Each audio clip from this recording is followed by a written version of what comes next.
pour cette 35e édition du Salon international du livre de montagne de Passy, avec une adaptation du programme en raison des aléas climatiques.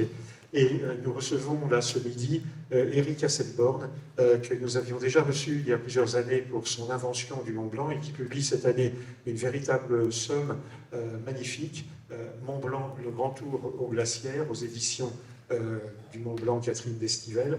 Et c'est vraiment une façon d'envisager l'avenir à la lumière du passé, parce qu'on voit quelle a été l'évolution et quelle a été la beauté des paysages au XIXe siècle, avec des illustrations vraiment magnifiques et une qualité de reproduction et d'impression qui est vraiment assez étonnante. Donc voilà, Éric, voilà, je te laisse la parole pour nous faire vraiment vibrer sur ce grand tour au glacier. Merci beaucoup. Bon, un petit mot. Donc, j'ai les éditions du Mont Blanc ont supporté la fabrication et l'édition d'un nouvel opus autour de l'histoire du massif du Mont Blanc. Et voilà, donc je les remercie. L'ouvrage s'appelle Le Mont Blanc, le grand tour aux glacières. Vous vous souvenez que le Mont Blanc a une particularité, c'est que c'est le paradigme de l'invention de la montagne. On va y revenir dans un petit moment. Tout ce qu'on a à peu près en montagne, c'est fait plus ou moins autour du Mont Blanc, qui était la montagne, qui était le passeur pour découvrir ce qu'était la montagne. Alors, la montagne, il faut se souvenir que c'était un monde totalement inconnu. C'était comme l'Afrique. Le premier naturaliste qui rentre en Afrique rentre en 1741. Le Mont Blanc, les Alpes, on n'était jamais rentré dedans. On passait, il y avait quelques cols. Vous vous souvenez que le Petit Saint-Bernard est probablement le plus vieux col de l'humanité, en tout cas de l'Occident, puisque les Celtes du nord de l'Europe savaient parfaitement qu'ils étaient des cousins en Italie, les Liguro-Celtiques, et il y a un Cromlech au passage du Petit Saint-Bernard. Les montagnes étaient beaucoup plus chaudes. L'englacement des Alpes est très très récent. Il date du première phase du petit âge glaciaire, donc de la fin de la Renaissance. Avant, il n'y a pas de glace, il n'y a pas de neige. Du temps des Romains, il n'y a pas. Il provoque la mer de glace s'arrêter au sérac du Géant. Il n'y a pas de glace. Donc ce qu'on voit actuellement, on voit la fin d'un petit âge glaciaire qui est en train de s'évaporer et avec les conséquences que ça a pour les uns et les autres. Et donc les Alpes sont un continent inconnu auquel on tourne autour, on cabote, comme l'Afrique. Les Romains utilisaient du cristal de roche qui venait de Madagascar, en n'ayant aucune idée de ce qu'était Madagascar et où c'était, mais on ne rentrait pas dedans. Et en 1692, 1700, des savants suisses ont décidé de rentrer dans leurs Alpes, d'explorer les Alpes, volontairement, pour découvrir un sous-continent qui était les Alpes. Tout ça, c'est l'histoire suisse. Dans le massif du Mont Blanc, elle n'apparaît plus tard, parce que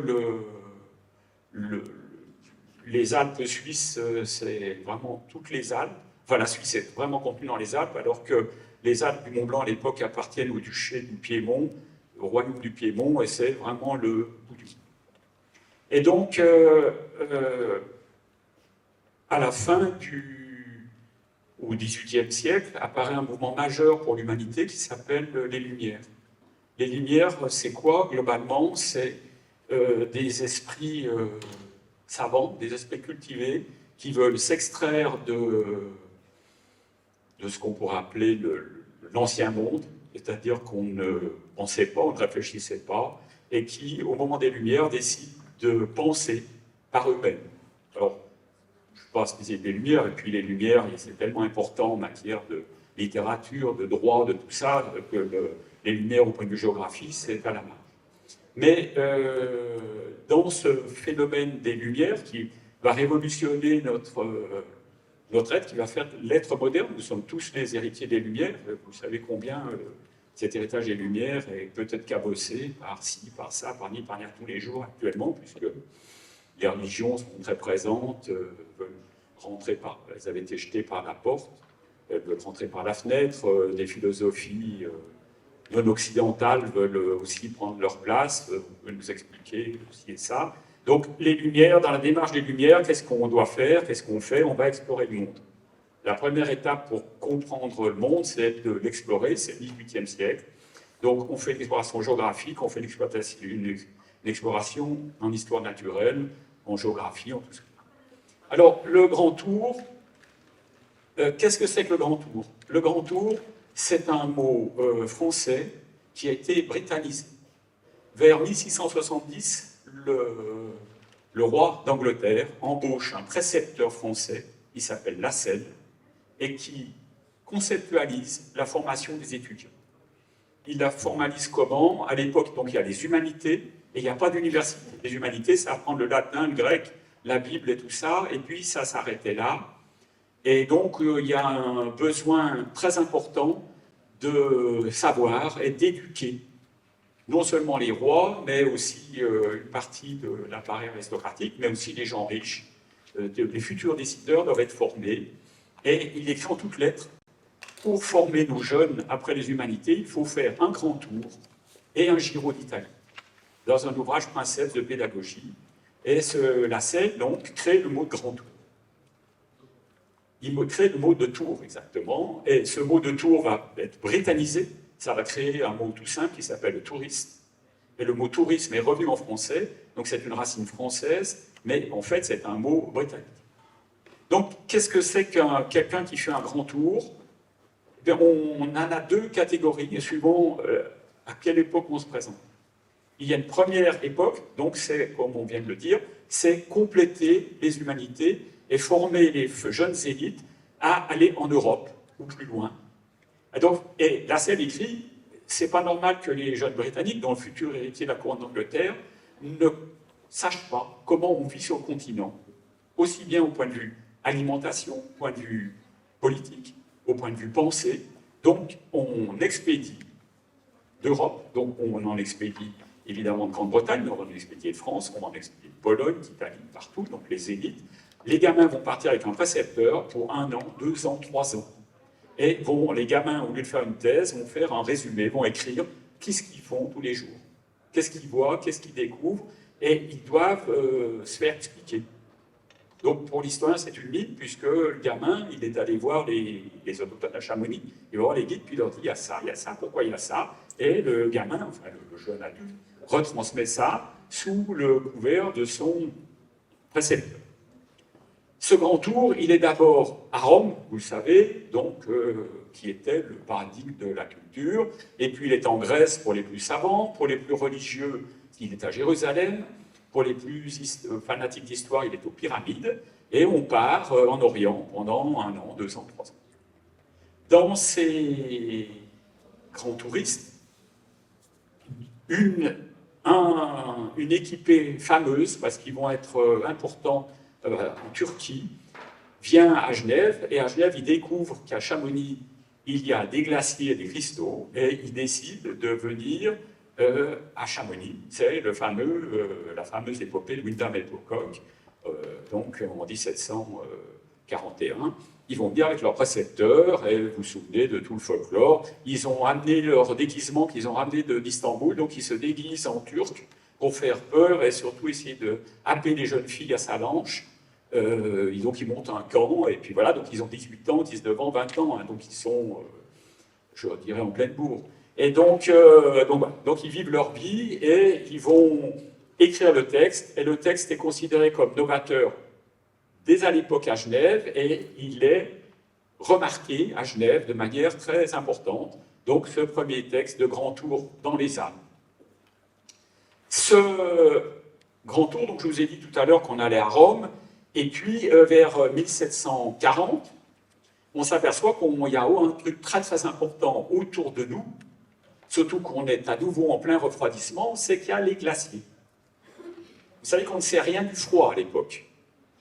On ne sait rien de notre froid, et on ne sait rien de notre froid anthropologique, hein, puisqu'on vit avec les frigos, qui est la vie normale de tout un chacun. Maintenant, ça n'existait pas. Donc on vivait sans froid. Donc on n'a aucune idée de ce que c'est que le froid, pourquoi il y a le froid, pourquoi il y a de la glace, comment la glace se forme, et même ce qu'est la glace.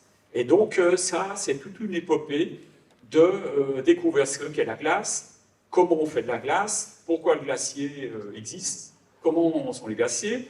Louis XV finance Louis XVI finance une expédition, on monte d'un côté dans le Mont Blanc pour voir si, quand on monte en altitude, ça fait la même chose que si on va en Finlande vers le pôle. Parce qu'on a bien constaté qu'il faisait froid la même chose et que les arbres devenaient de plus en plus rabougris. Donc on met par écrit, on essaie d'étudier, donc là, les savants essayent de voir pourquoi il y a le même froid. Et il devient évident, à partir de 1760, qu'on doit rajouter le tour au glaciaire quand on va en Italie. Le premier tour au glaciaire se fait dans l'autre grand endroit de montagne dans les Alpes, c'est-à-dire la Suisse. Et donc de 1760 à 1780, le grand tour au glaciaire, c'est une histoire de Grindelwald. Et puis en 1780, Chamonix gagne, et donc l'étape normale devient Chamonix quand on vient au grand tour au glaciaire. Surtout que Chamonix est adossé à Genève. Vous n'êtes pas sans savoir que Genève est un haut lieu culturel pour différentes raisons, parce que c'est une ville protestante, et surtout qu'il y a eu Calvin, avec tout un tas de choses très particulières. Et pour les gens curieux de politique et de religion extrême, la ville de Genève, le calvinisme est assez intéressant. Donc Genève est un pôle majeur culturel en Occident. On vient à Genève, on voit le Mont Blanc au fond, et donc on va visiter, on va essayer d'aller au Mont Blanc. Donc en 1780, il devient la norme de tous les voyages en Europe de s'arrêter à Genève et d'aller visiter le Mont Blanc. Ce grand tour, on va mettre la première photo, s'il vous plaît. Ah ben, c'est moi qui l'expérimente. Voilà. Ce grand tour au Mont Blanc, il peut se faire de manière antéhoraire ou horaire. La majorité est anti-horaire, c'est-à-dire qu'on quitte Genève, on passe la frontière, compliqué, petit mot, quelles étaient les frontières à l'époque, on rentre dans le duché du Piémont, on vient à Chamonix, on dort à Chamonix un certain nombre de jours, suivant ses désirs, et puis après on passe Balme, ou on passe par Valorcine, et on descend à Martigny, et donc ça, c'est le sens anti-horaire. Et puis on peut faire l'inverse, c'est-à-dire qu'on peut aller à Martigny, et à Martigny, on monte la Forque, on passe Valorcine, on arrive à Chamonix par le col de Balme. Au XIXe siècle, ça va être la chose qu'on va pousser les gens passionnés d'un concept qui a été inventé au milieu du XVIIIe siècle, qui est le sublime. Et donc, on dit aux voyageurs les plus intéressés par le sublime, rentrez de manière horaire, rentrez par le col de Balme, et donc c'est le fameux paysage du col de Balme, et tout le monde n'en revient pas tellement c'est beau et tellement c'est bien. Ce grand tour, il est à deux vocations quand on vient dans les Alpes. Il est savant, donc la glace, je vous l'ai dit, donc on vient à Chamonix pour la glace, indubitablement. Et très rapidement, il s'ajoute une chose simple, c'est la conquête du sublime.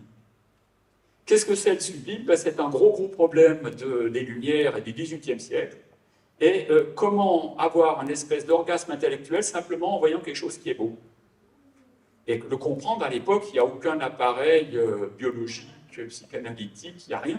Donc ça va faire l'objet de discussions sans fin, et on va pousser les gens à se confronter au sublime. On met n'importe qui devant quelque chose de très beau, et bien il y en a beaucoup qui ont beaucoup de plaisir, et ils sont contents d'avoir du plaisir.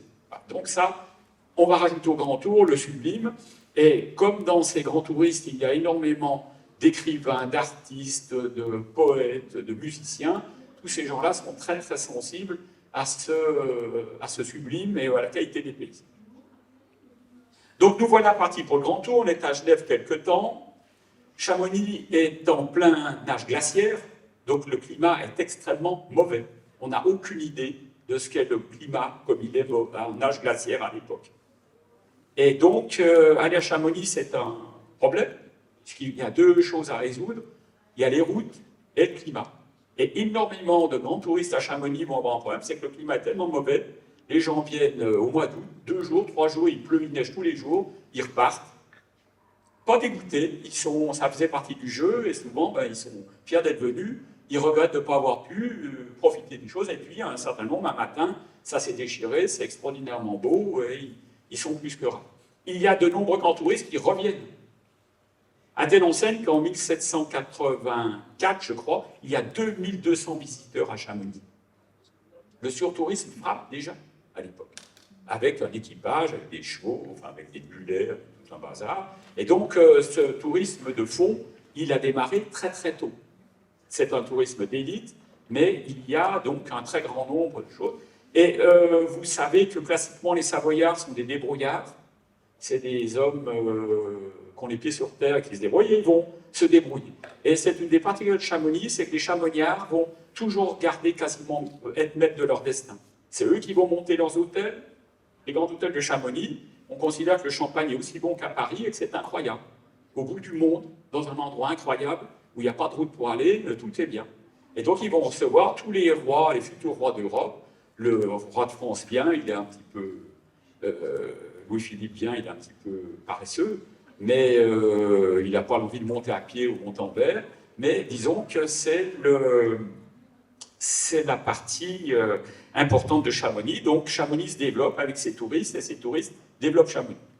L'autre problème, c'est les routes. Vous savez qu'il n'y a pas de route.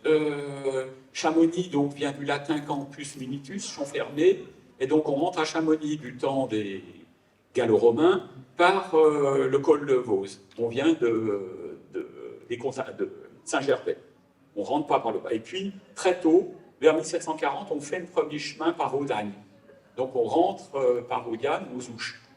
Et puis il va falloir, pour des chemins carrossables, il va falloir encore attendre de nombreuses années. Et il faut attendre la milieu du 19e siècle pour pouvoir avoir des chemins bien plus carrossables, qu'on ne soit pas dans les chars à bancs. Et puis après, l'arrivée de la diligence à la fin du 19e, enfin au milieu du 19e, et puis après l'arrivée du train en 1900. Donc qu'est-ce qu'on fait quand on fait le grand tour à Chamonix? C'est l'objet de mon livre. Mon livre contient deux choses. Qu'est-ce que le grand tour? Et je n'ai pas découpé entre le premier grand tour et le grand tour des artistes.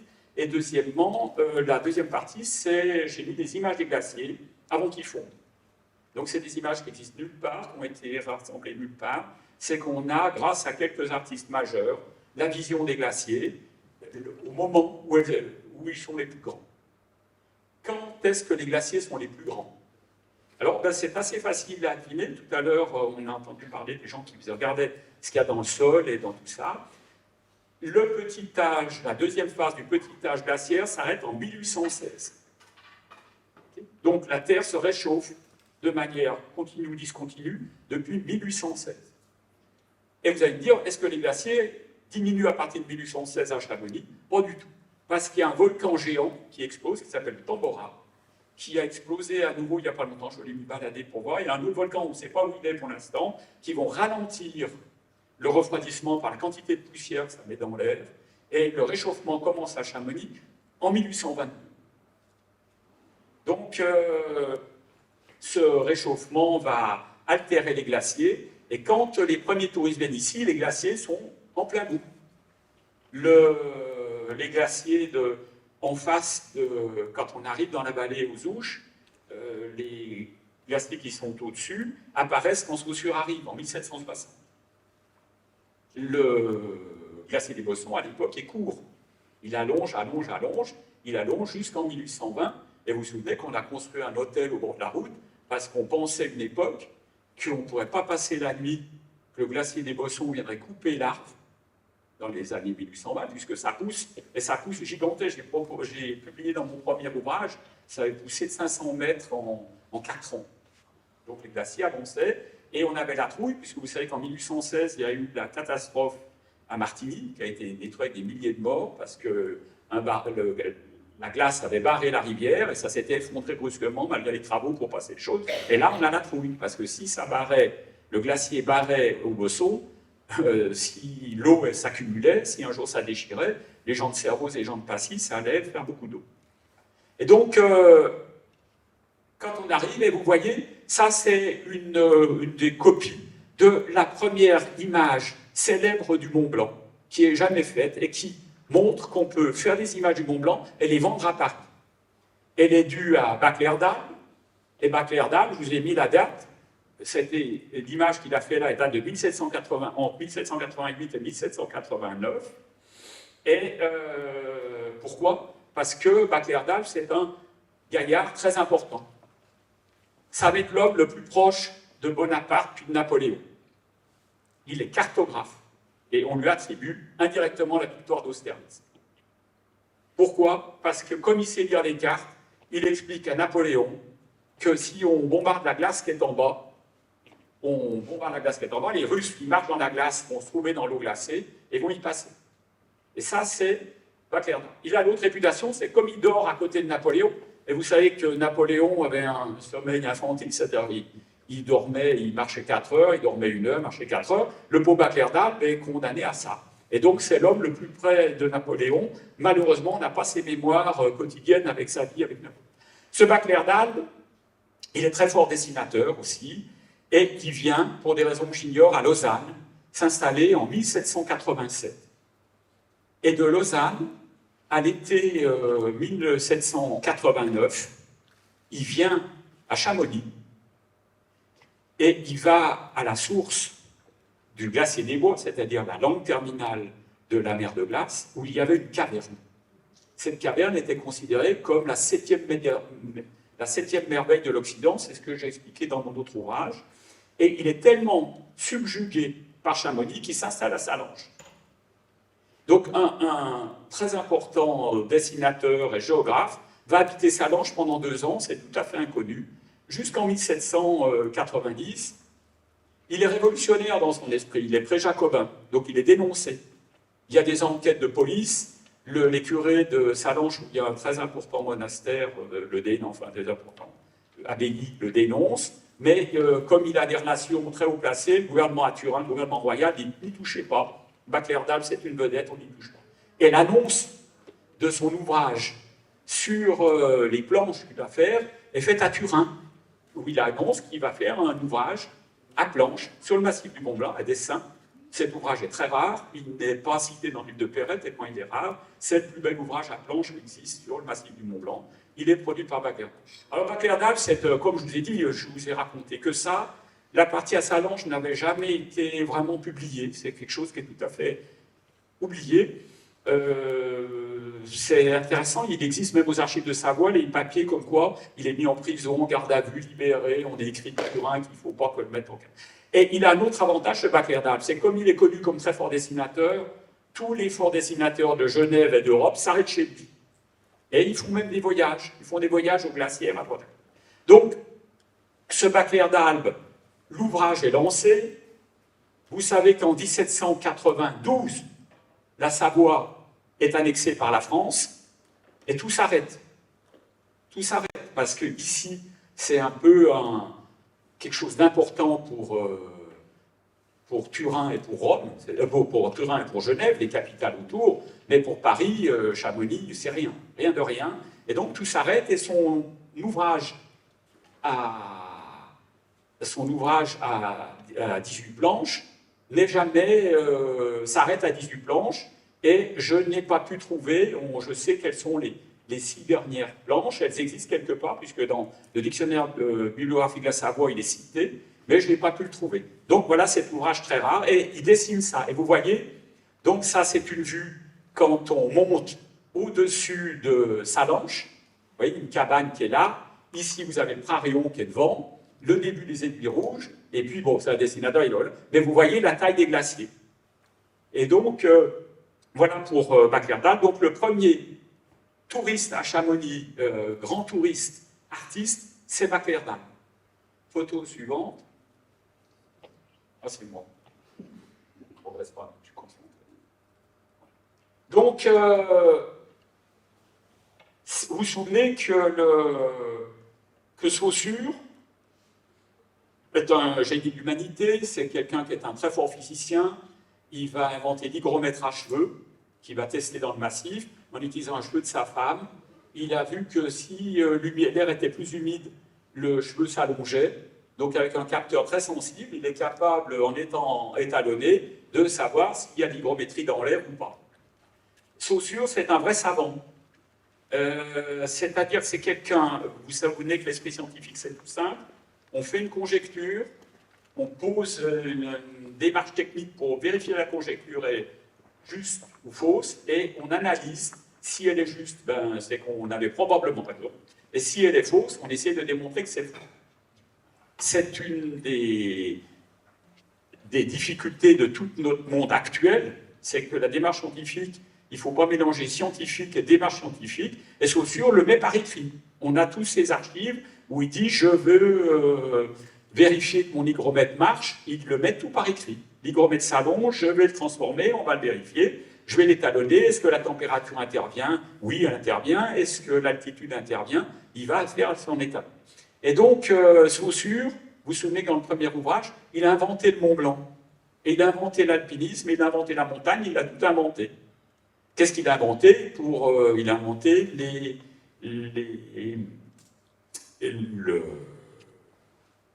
il va inventer des noms, les roches boutonnées, mais il ne comprend pas ce que c'est. Il va inventer le mot sérac, par analogie avec les fromages.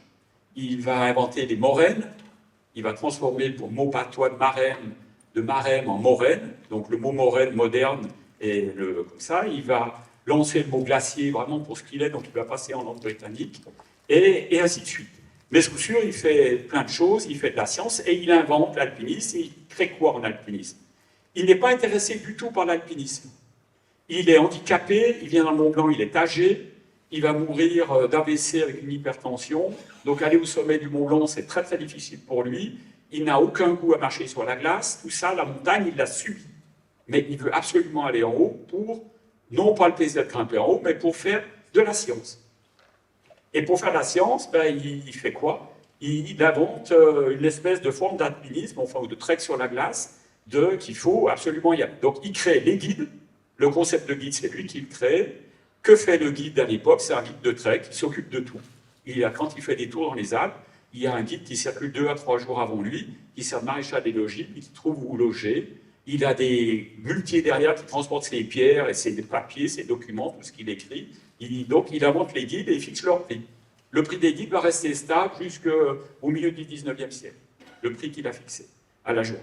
Et puis il invente, grâce au génie des Chamoniards, une élite de guides qui d'emblée vont, comme l'a dit Saussure, être conformes à mes vues, mais qui vont être très très dévoués, très actifs, mais à la fois aussi très autonomes. C'est-à-dire que c'est des gens qui sont brillants et qui comprennent, mais qui aussi sont capables de prendre leurs décisions par eux-mêmes. Et surtout qui acceptent le risque tel qu'il est. Ils ne sont d'emblée. On va en montagne, on a responsabilité du client, entre guillemets client, et on lui doit sa survie, quitte à ce que sa propre survie soit menacée. Donc ça, bon, tout ça, ça vient de Saussure. Alors ici, Saussure, par remerciement pour tout ça, a écrit un livre majeur, et dans les frontispices, il a figuré le premier guide de l'histoire, que vous voyez ici, avec son grand chapeau. Voilà. Et puis, donc ça c'est Simon, et puis il y a Favret, un autre qui est là. Alors, l'image, ben, elle est difficile à interpréter. Là, c'est un espèce de Mont Blanc vu de Salanches, vous voyez, avec l'aiguille du goûter, et puis ici, l'arrière du dôme du goûter, plus ou moins bien assez. Il y a un défilé ici qui pourrait ressembler au défilé de la mer de glace, avec ici un chapeau géant et puis un malpas très mauvais. Voilà. En fait, il dit que c'est le glacier de Miage, et ça s'appelle un Idealandschaft, c'est-à-dire un paysage idéal où il a fait demander au dessinateur de mettre les choses importantes. Et vous voyez qu'on est au début de l'alpinisme, parce qu'il écrit même sur là, le guide est en appuramas. Vous savez ce que c'est que l'appuramas? C'est les très belles images des premiers guides qui descendent du Mont Blanc. On se glisse debout à moitié comme ça et on se freine avec son bâton de marche. Voilà. L'ancêtre enfin c'est pas l'ancêtre du piolet, mais enfin disons, c'était l'équivalent du piolet. Et donc, vous voyez, donc on a les deux pieds comme ça, et on fait comme ça, et il le décrit dans un ouvrage très très rare, qui est très peu connu de Saussure. Voilà. Et donc, cette gravure-là, elle date de 1779, mais elle est publiée plus tard, puisqu'il publie sur 4 ans ses voyages dans les Alpes. Il a beaucoup de problèmes pour les publier.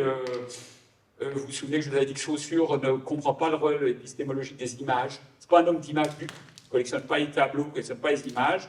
Et quand il descend du Mont Blanc, on lui dit « Mais t'es bête, tu n'as pas fait d'image. » Il dit « Plus que je n'ai pas fait d'image. » C'est pour ça que ce qu'on a comme image du Mont Blanc, il va embaucher un peintre l'année suivante pour aller au col du Géant et qui passe après pour les images de la conquête du Mont Blanc, mais ce n'est pas du tout, c'est celle de la conquête du col du Géant.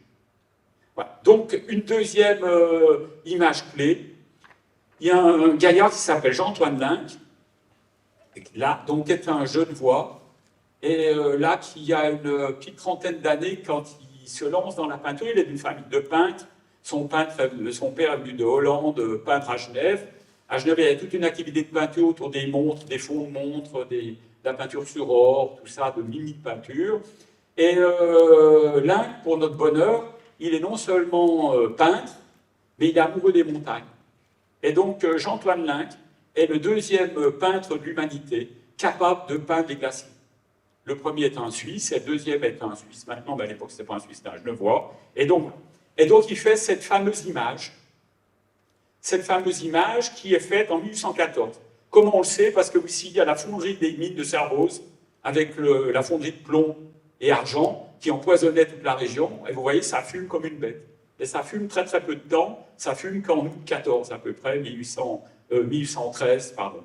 Je vous ai mis 1814 et 1813, avant la chute de Napoléon. Donc, c'est donc au début de 1810. Et vous voyez ce qu'on voit ici, à l'époque, qu'est-ce qu'on voit? Le glacier de Bionacé est colossal, il est presque à son acmé, et quand on arrivait à Servoz, la ville cloîtrée, on était, pour tous ceux qui marchaient à pied là, mais on était vaincus par la quantité de glace, la quantité de neige qu'il y avait au-dessus, et que c'était époustouflant. Et donc, c'est la première belle représentation d'un glacier de l'histoire. Le tableau original n'existe plus. Il y en a un qui est passé dans le commerce, qui était probablement apocryphe, est présenté au Salon des peintres à Genève en 1821, et ça fait un boom inouï. Et cette image a été produite probablement par des centaines de fois. C'est la première image de la montagne qui est universellement diffusée.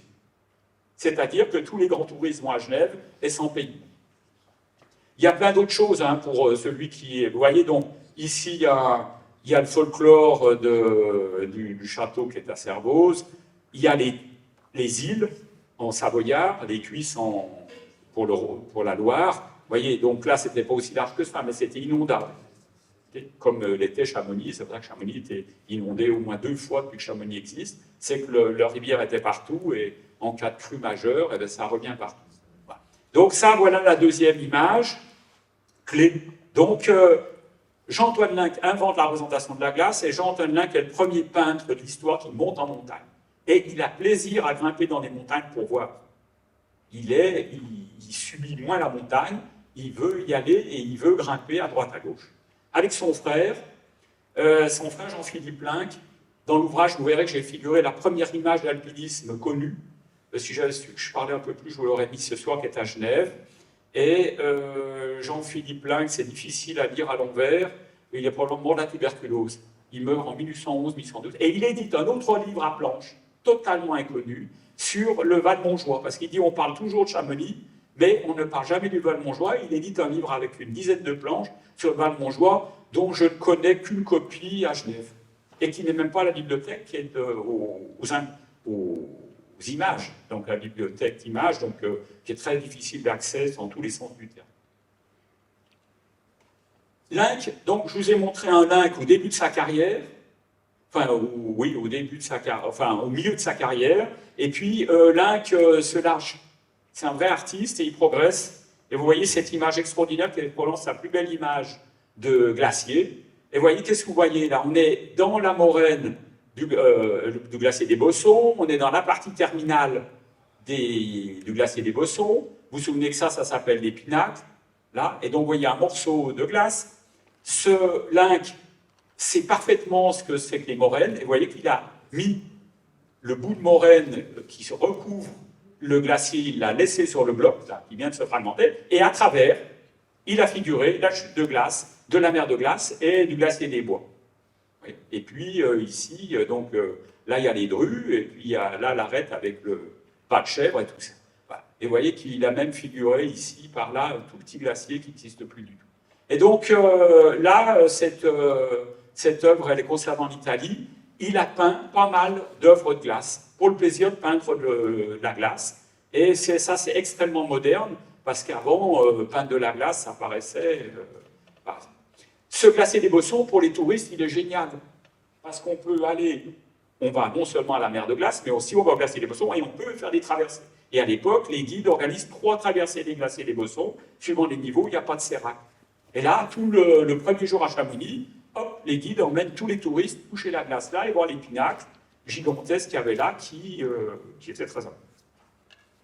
Voilà. Et donc, je vous ai mis une dernière image. Donc, de plus en plus, on pénètre dans le 19e siècle. Il n'y a plus d'étudiants, il n'y a plus de naturalistes, du tout. Mais il y a des artistes. Et il y a le plus grand artiste de l'humanité en matière de peinture et dessin, le plus grand des Alpes, il s'appelle Turner.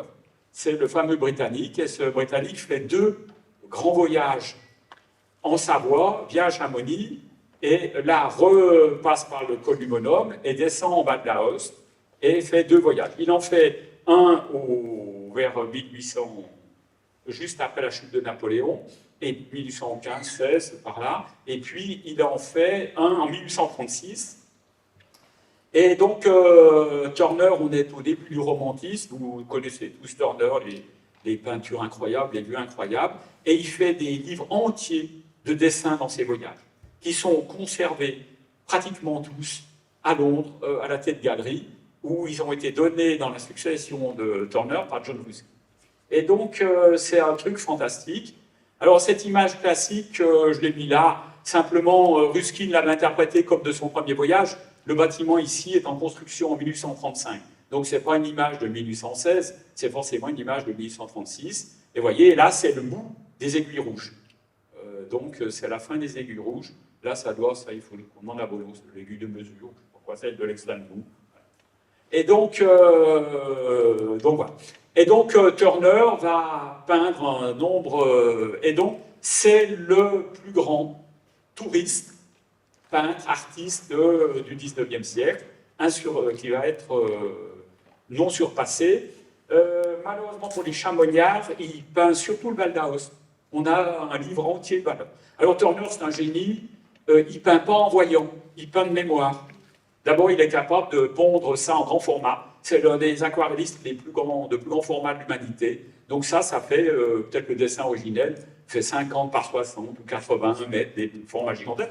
Et il jette 3 traits dessus, puis il s'en va, puis il est capable de dessiner, de voir, de mettre ce qu'il a vu, ce qu'il a impressionné une semaine après. Il a tout en mémoire.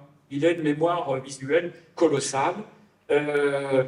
C'est un problème pour nous si on est obsédé du détail, ce qui n'est pas le cas de Linck. Linck, il fait la description géologique. Si le glacier va 50 mètres au-dessus du bas, c'est 50 mètres. Avec Turner, voilà. Bon, ben, vous voyez, il a dessiné là, des glaciers qui n'existent plus du tout. J'en ai fait le catalogue de tous ceux de la face nord des aiguilles rouges avec des représentations de ce qu'ils étaient et qui n'existent plus déjà depuis belle lurette. Alors, des fois c'est bien, des fois c'est pas bien. S'il l'a fait sur le site, s'il l'a fait là, c'est bien. S'il l'a fait le lendemain, ben, on ne sait pas bien si c'est juste. Voilà. Donc, et 1836, on est à la fin du tourisme à l'ancienne, du tourisme avec un grand T, puisqu'il va se passer un certain nombre de choses à l'époque. La première chose, c'est qu'on voyage très facilement, le train arrive de partout. La deuxième chose, c'est que l'alpinisme apparaît, et les alpinistes ne sont pas intéressés par la nature du tout. Et donc, il va y avoir une espèce de conflit souterrain qu'on connaît tous, puisque Ruskin peste contre les alpinistes en disant quelle idée de vouloir grimper partout, alors qu'on est si bien à les examiner du bas. Et donc, en 1860, des gens comme Mummery, l'alpinisme acrobatique, va faire que l'alpinisme va s'individualiser du trek sur glace ou de la course sur glace. Elle va devenir une activité à part entière, et puis le massif du Mont Blanc va devenir l'activité reine pour des centaines, enfin une centaine d'années. Disons que pendant 100 ans, ça va être l'activité majeure liée au massif, grimper. Voilà. Voilà. Donc, voilà. Donc, un petit mot par rapport à l'ouvrage. L'ouvrage est donc transversal sur plein de choses, puisque je commence avec les étudiants l'élite d'étudiants, et les dernières pages sont la représentation graphique de ce que sont les glaciers à l'acmé glaciaire dans le massif. Donc en 1820-1825, quand ils sont gigantesques, et à Chamonix, c'est caricatural pour le glacier des Bois.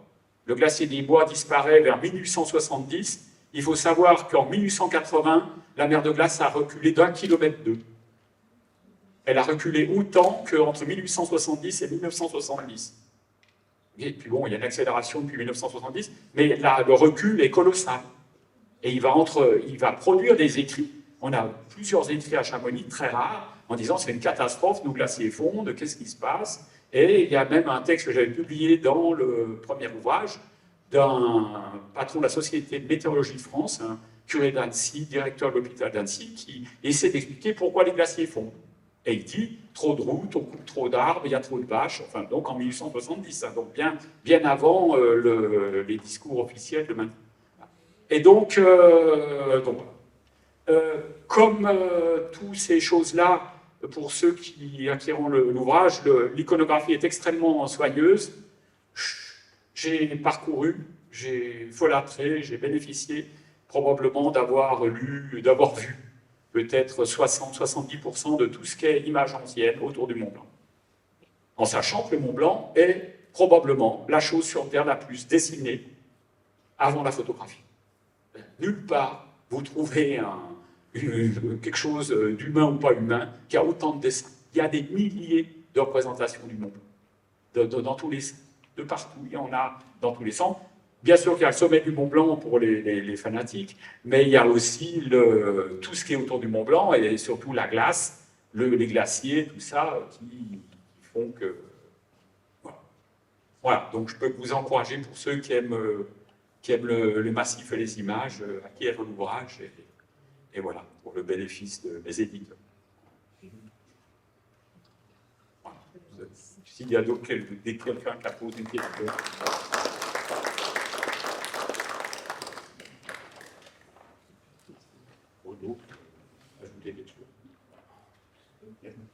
Ok, merci à tous. Voilà, bon, c'est un beau livre d'images.